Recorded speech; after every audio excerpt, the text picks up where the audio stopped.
Evolution gets a lot of credit, and sure, some of it's earned. It's the reason a cheetah can hit 60 miles an hour and the reason your thumb works. Fine, credit where it's due. But every so often, nature clocks in, looks at a perfectly innocent animal, and decides today's the day it screws somebody over for life. No reason, just professional cruelty. So here are 10 animals that, in my expert opinion, evolution did dirtier than a politician's tax return. It's not a strict ranking. Some of these got the short end of the stick, and some got the stick shoved somewhere it doesn't belong. But all 10 got the middle finger from Mother Nature, and she didn't even have the decency to look ashamed about it. Let's start with the one I feel worst about. This is a pangolin. It looks like an artichoke that learned to walk, and I mean that with love. It's the only mammal on Earth covered head to tail in scales. Actual armor made of keratin, same stuff as your fingernails. The thing walks around in a full suit of medieval armor. On paper, that's a winner. It eats ants, it bothers nobody, it minds its own damn business. A gentle, polite, armor-plated little guy. And here's where evolution started cackling. When a pangolin gets scared, its one and only move is to roll up into a ball. That's the whole strategy. Against a leopard? Genius. The leopard gnaws on it, gets a mouthful of fingernail, and gives up. The problem is, nobody told the pangolin a brand new predator showed up, one that doesn't bite. So when a human comes along, the pangolin does the exact same thing it's done for 80 million years. It rolls into a ball and waits patiently to get picked up. Like a softball. You don't need a trap. You don't need a gun. You need one free hand and a grocery bag. That single move made the pangolin the most trafficked mammal on the planet. Over 1 million of them snatched out of the wild just this century. Evolution spent 80 million years perfecting a defense system and never bothered to push the software update. The pangolin's out there running version 1.0 against a world that went wireless, and it's getting absolutely bagged for it. If the pangolin's problem was bad luck, this next animal's problem was pure vanity. Meet the Irish elk. Except it wasn't Irish and it wasn't an elk. So right out of the gate, the dumb thing couldn't even get its own name right. It was a giant deer, 7 feet tall at the shoulder, strutting around Ice Age Europe looking absolutely magnificent. And the reason it looked magnificent is the exact reason we're talking about it. This deer had the biggest antlers of any animal that has ever lived. 12 feet across, wider than your car, 90 pounds of bone sitting on top of its head. Why? One reason. The ladies liked it. The females picked the males with the biggest rack, generation after generation, until the antlers got so ridiculous the males were basically hauling a satellite dish around on their skull just to get laid. And these things grew back every single year, which costs a fortune in calories. Every spring, this poor bastard had to regrow a chandelier out of his own forehead. So when the climate shifted and the open grass turned into thick forest, you had a 7-foot deer trying to sprint through the woods wearing a coat rack. I'll let you picture how that went. Scientists still argue about what finally finished them off, but let's just say being the best-looking guy at the bar doesn't help much when you can't fit through the door. And speaking of males who let their equipment write a check they couldn't cash, I'd like you to meet the babirusa. It's a wild pig from Indonesia, and it looks like a regular pig that lost a fight with a coat hanger. Because the male babirusa has tusks, and not normal tusks. His upper canines grow up through the top of his own snout, punch straight through the skin, and then curve back toward his face. Let me say that again, because it deserves a second pass. This animal's teeth grow up out of his nose and curl back around toward his own forehead. He's got a face full of teeth pointed at his own head. Now the legend says that if a male never wears those tusks down, they keep curling until they grow right back into his skull and kill him. Turns out that's mostly a tall tale.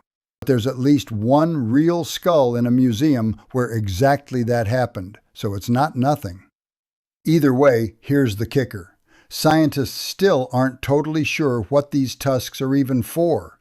They're too brittle to fight with. They're useless for digging. The best guess is they're a display, basically jewelry, so the females can size up which male has the most impressive set of teeth aimed at his own eyeballs.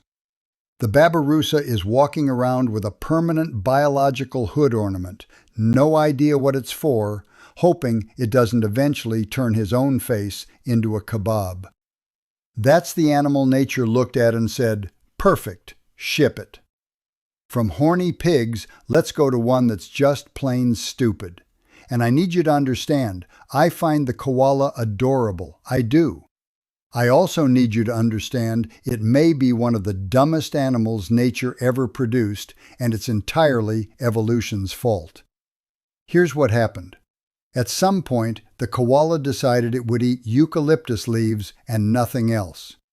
Eucalyptus is toxic to nearly every other animal, and it's got the nutritional value of a wet napkin. So the koala won the lease on an apartment nobody else wanted, which is fine, except the rent gets paid in brain cells. That diet has so little energy in it that the koala had to cut costs somewhere, and evolution went straight for the brain. A koala's brain is so small it doesn't even fill its own skull.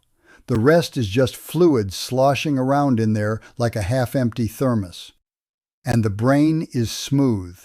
Yours is wrinkled. Those wrinkles are where the thinking happens. The koala took one look at the wrinkles and said, "Nah." The result? You can hand a koala eucalyptus leaves, its only food, the one thing on earth it eats, and if those leaves are lying flat on a plate instead of stuck on a branch, it will not recognize them as food. It'll sit there and starve to death in a room full of dinner because you plated it wrong. That's not a picky eater, that's a broken animal. The cuddliest thing in Australia is dumb as a sack of hammers. And, fun fact, in some areas, up to 90% of them have chlamydia. So it's stupid and it's got an STD. Nature really emptied the whole clip on this one. And as long as we're roasting animals that pick the worst possible food, let me bring out the panda, who looked at the koala's life and said, "Hold my bamboo." Here's the joke nature played. The panda is a bear. Bare stomach, bare teeth, the whole digestive system of a meat eater. And then it decided to eat bamboo. Only bamboo. A grass. And it never evolved the gut to handle it. So the panda's running meat software on a salad diet, which means it can barely digest the one thing it eats. It pulls almost nothing out of the bamboo, so to stay alive, it has to eat 12, 14 hours a day, up to 40 pounds of the stuff just to break even. Imagine eating all day, every day, and the food fights you the whole way down and out the other end. And then there's sex, which the panda is somehow even worse at than eating. Pandas are famously, almost heroically, uninterested in banging. Zoos have tried everything. They have literally sat pandas down and played them videos of other pandas going at it. Panda porn, taxpayer-funded, hoping it'll give the lazy things some ideas. The only reason this species still exists is that humans find it too cute to let die. That's not survival of the fittest. That's survival of the adorable. And it's the one loophole keeping the panda's name off the tombstone. This next one barely makes the list because it barely gets to exist at all. The mayfly. You've seen them, those clouds of bugs over the water on a summer evening. Here's the deal. A mayfly spends up to 2 years underwater as a larva, growing, developing, getting itself ready. 2 years of prep. Then it finally becomes an adult, and the adult mayfly doesn't have a working mouth. Can't eat. Doesn't need to because it will not be alive long enough for lunch. In a lot of species, the adult lives about 1 day, some less. It goes through the entire epic of growing up and graduates into a life shorter than a ball game. 2 years getting the degree, and the career's over before happy hour. The mayfly is the only creature on Earth where "live every day like it's your last" isn't a motivational poster, it's just the weather report. Now you knew this next one was coming, and I refused to skip it because the sloth is a masterpiece of self-sabotage. Same root problem as the koala and the panda. It eats leaves. Leaves have no energy. So the sloth slowed its entire life down to a crawl just to afford the lifestyle. It's so slow that algae grows on its own fur, which actually gives it free green camouflage. So that's a point for nature. One, singular, point. And then nature snatched it right back, because the sloth only takes a dump about once a week, and when it does not go in the tree where it's safe. No, this idiot climbs all the way down to the forest floor, the single most dangerous place in its entire world, where the jaguars and the snakes are waiting, to drop a deuce at ground level. Nobody fully knows why. There are theories, no agreement. The animal, too slow to outrun a piece of furniture, makes a weekly pilgrimage straight into the kill zone to use the bathroom. A real chunk of all sloth deaths happen on that exact trip. They die taking a crap. And here's the insult on top of the injury. The sloth's ancestor was the giant ground sloth, a creature the size of an elephant that could stand up and backhand a saber-toothed cat into next week. That was the family business. The modern sloth inherited that bloodline and turned it into a slow-motion, moss-covered death on the toilet. Speaking of animals that got bred into a corner, I want to talk about one you've eaten, and I want you to feel a little bad about it. The domestic turkey. Now this one's partly humanity's fault, but evolution and breeding teamed up on it, so it counts. We wanted turkeys with enormous breast meat because that's the good part, so we bred them bigger and bigger up front. And we succeeded. We succeeded so completely that the modern commercial turkey is now too top-heavy to have sex. The males are so front-loaded with white meat, they physically cannot get the job done. The entire farm species now reproduces exclusively because a human being shows up to help, and I will not be describing that part in detail over breakfast. We built an animal so perfect for dinner that it can no longer make another one of itself without a chaperone. The turkey traded its sex life for a permanent spot on the Thanksgiving table. Faustian bargain, with gravy. This next one I almost didn't believe when I first read it, and it's still one of my favorites. The fainting goat. Real animal. The condition's called myotonia congenita, and what it means is, when the goat gets startled, every muscle locks up solid. It doesn't actually faint, it's wide awake the whole time, fully aware. Its legs just quit and it tips over stiff as a board. Now think about what startled means for a prey animal. The number one thing that startles a goat in the wild is a predator showing the hell up. So nature designed a goat whose response to seeing a wolf is to immediately seize up and fall over directly in front of the wolf. It's like a car alarm that when a thief walks up, shuts the engine off and unlocks the doors for him. The only reason these goats still exist is that humans thought it was hilarious and started keeping them safe on farms. In the wild, this is a goat-shaped self-destruct button. On a farm, it's a party trick. Now let's go to the bottom of the ocean, because down there in the dark, evolution got genuinely twisted. You've seen the female anglerfish, the nightmare with the little glowing lure dangling over a mouthful of teeth? Famous gal. What you've never seen is the male, and there's a reason for that. The male anglerfish is tiny, pathetic, honestly. No glowing lure, barely any guts, born with one job and a countdown timer. His entire purpose is to find a female in the pitch-black ocean before he runs out of gas.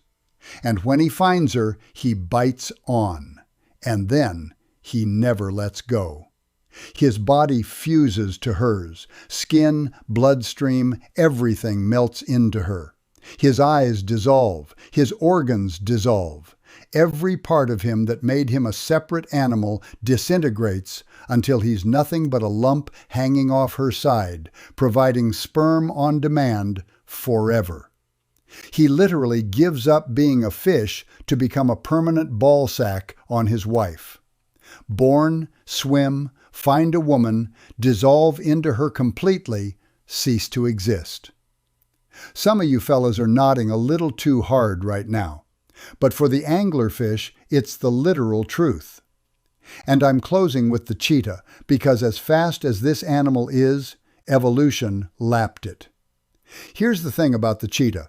It's the fastest land animal on Earth, 60, 70 miles an hour. Spectacular. And it is all it has.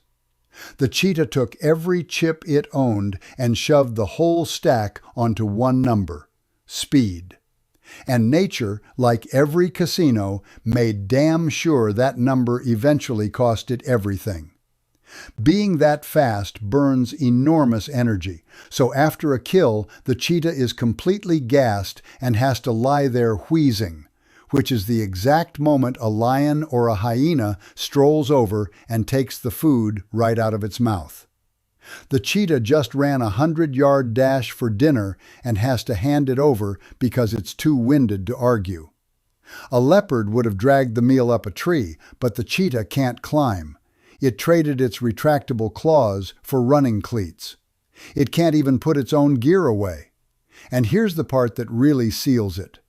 A long time ago, the cheetah population crashed down to almost nothing. So every cheetah alive today is heavily inbred. Genetically, they're basically the same animal photocopied over and over. That's why they get sick easy, struggle to breed, and lose most of their cubs in the first year. And the cherry on top? The cheetah can't even roar. The fastest cat in the world, and the most ferocious sound it can produce, is a chirp. It sounds like a parakeet. You've got the body of a sports car and the war cry of something you'd hang in a cage by the window. The cheetah bet its whole existence on being fast, and it is, for about 10 seconds at a time, after which the universe sends the bill. And those are 10 animals that got the middle finger from evolution. Here's the thing I keep coming back to, though. Nature isn't cruel on purpose. It doesn't lie awake at night thinking up ways to humiliate a koala. Evolution cares about exactly one thing. Did you survive long enough to make another one of you? That's the entire test. Comfort, dignity, common sense, the ability to recognize your own lunch. None of that's on the exam. As long as you reproduce before the bill comes due, nature stamps it a pass and walks away. Which explains a hell of a lot about the animal kingdom. And if you've met certain people, it explains a fair amount about us, too. That's the list. If you enjoyed it, you know where the buttons are. I'm not going to beg. I'm 60 years old. I've got my dignity. Unlike the fainting goat. I'll see you in the next one.